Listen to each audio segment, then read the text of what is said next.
এই কয়া ধৈর্য ধারণ করলে দেখলো যদি সোল সোল করে গন্ডগোল করি তাহলে আমার বাপের মান তো আরো যাবি। এই ধাত্রী হয়েছে রওয়ানা।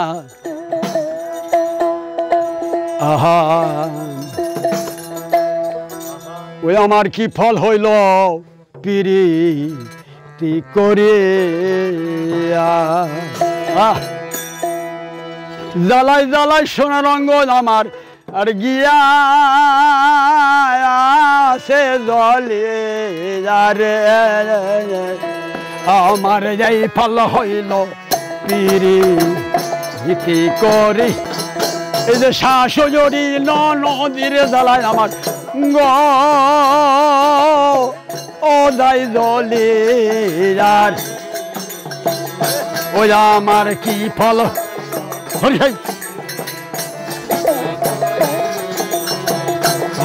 আমার কি ফল হইল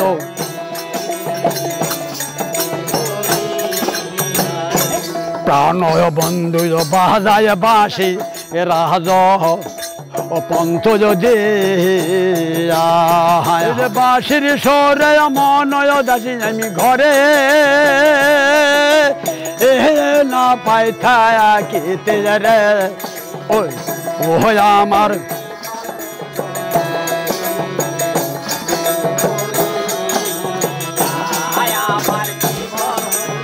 কেউ গান না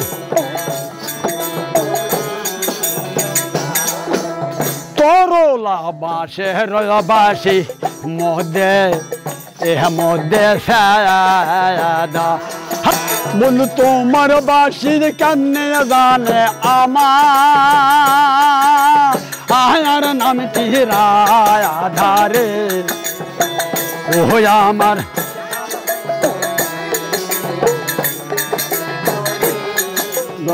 সড়ক পাতিল দিছে ছাড়িয়া ঢের তালে তালে স্রোতের বেগে পাতিল ভাসে একটা কেনারায় লেগে গেল নদীর। কিন্তু সামনে বিরাট জঙ্গল, ওই জঙ্গলে এক শিকারি গেছে বাঘ হরিণ শিকার করতে, যা হরিণ পায় নাই গর্তের মধ্যে আগে তিনটা বাচ্চা। কিসের বাচ্চা? এই তিনটা বাঘের বাচ্চা উনি নিয়ে চলে গেছে শিকারি। বাঘিনী জঙ্গল থেকে এসে দেখে তার বাচ্চা নাই। বেলা দুপুর হয়ে গেছে, বাঘিনীর দুধের টনটনি উঠে গেছে, দুধের জ্বালাতন আমার মা ছাড়া কেউ জানে না। এবার তিনটা বাচ্চা চলে গেছে, বাঘিনী প্রাণে বাঁচে না। দুধের জ্বালায় বাঘিনী পাগলি হয়ে যায়, জঙ্গলের এক প্রান্তর থেকে অপর প্রান্তর দৌড়াদৌড়ি করা শুরু করে যায়। পিঁপড়া কলেজা ফেটে যায়, দৌড়ে গেলেন নদীর কিনারে। পানি পান করে ডান দিকে লক্ষ্য করে তাকে সুন্দর একটা মাটির পাতিল দেখা যায়। এবার বাঘিনী পাতিলটা কামড় দিলেন, পাতিল ডালা তার বাসায় চলে গেলেন গর্তে। দাদ্দা বন্ধন খুললেন, খুলে লক্ষ্য করে দেখে সুন্দর একটা মানুষ, নূরের মতন চেহারা ঝলমল করছে। তার নারী এখনো কেউ কাটে নাই, নূরের মতো ধোতার স্বাদ ও টাঙ্গুল মুখের মধ্যে শোষণ দিতে আছে। বাঘিনী করে যাওরা শিকারি, তুই আমার তিনটে শ্লোক লাগাচ্ছ, তোর একটা শ্লোক আমি পাইছি পাতিলের মধ্যে, তোর শ্লোক খায় আমার ছেলের দুঃখ নিবারণ কর্ম। এই বলে এবার কামড় দিয়ে বের করলো।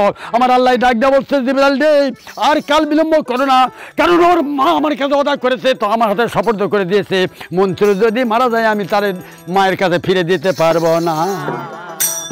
জিবরাইল চলে আসলো, মনসুরের মুখটা এবার বাঘিনীর স্তনে লাগিয়ে দিল।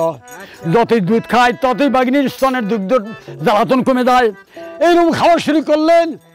বাঘিনী কয়েকের একটা খাওয়া হলায়, হাই রে যে জ্বালা আমার বুকে শুরু হলো রে, এই সমস্ত দুধ খাওয়াতে আমার আরাম হয়েছে।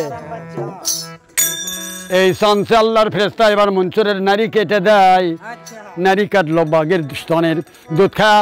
এবার সোনার দাদু বাঘিনী কয় এক খামো না, আবার দুধের জ্বালা শুরু হবি, কারণ আমার স্তনের দুধ খেলে এক মানুষ মান করবো, যা করে রাব্বা না। এটা গান কইবা, বড় বিশ্বাস কইরা জায়গা দিলাম রে,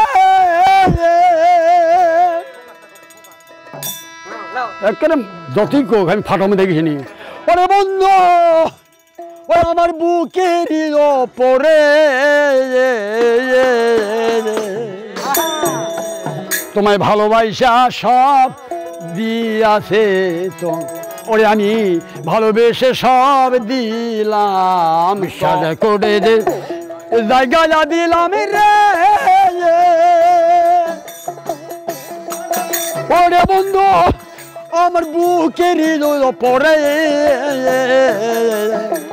আপন ভাই বা সহব দিলা আমি তোমার ওই আমি আপন ভাইবা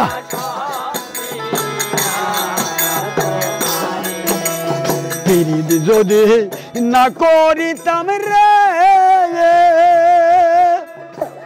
ওরে বন্ধু আমি না হইতাম আর দোষী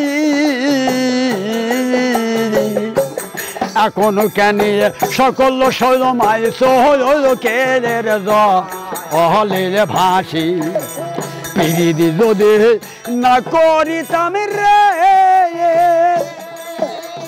ওরে বন্ধু আমি হইতাম না আর দোষী এখনো কেন সকল সময় সহল কেলের কানতে কানতে সব হারাইলাম অকুল সারা গরে আমি আপন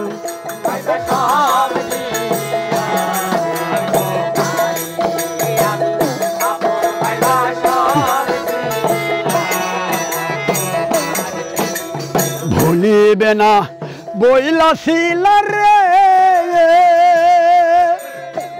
ওরে বন্ধু তোমার সনর মুখে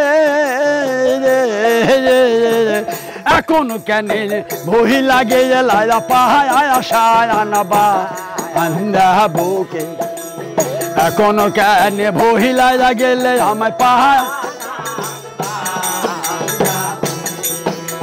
ভুলিবে না বহিলা ছিল রে ওরে বন্ধু তোমার সোনার মুখে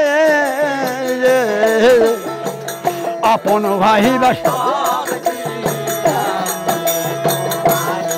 ওই আমি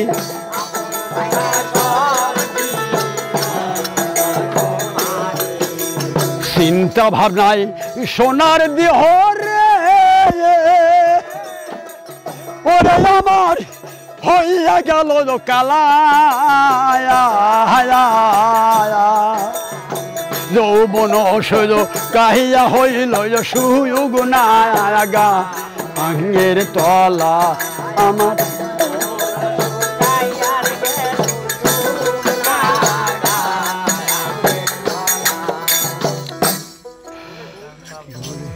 কি হলো বগরি কও গরু কও মুড়ি কও হাঁস কও যখন ওর সোল বড় হয় তখন লাগতে গাওয়ায় না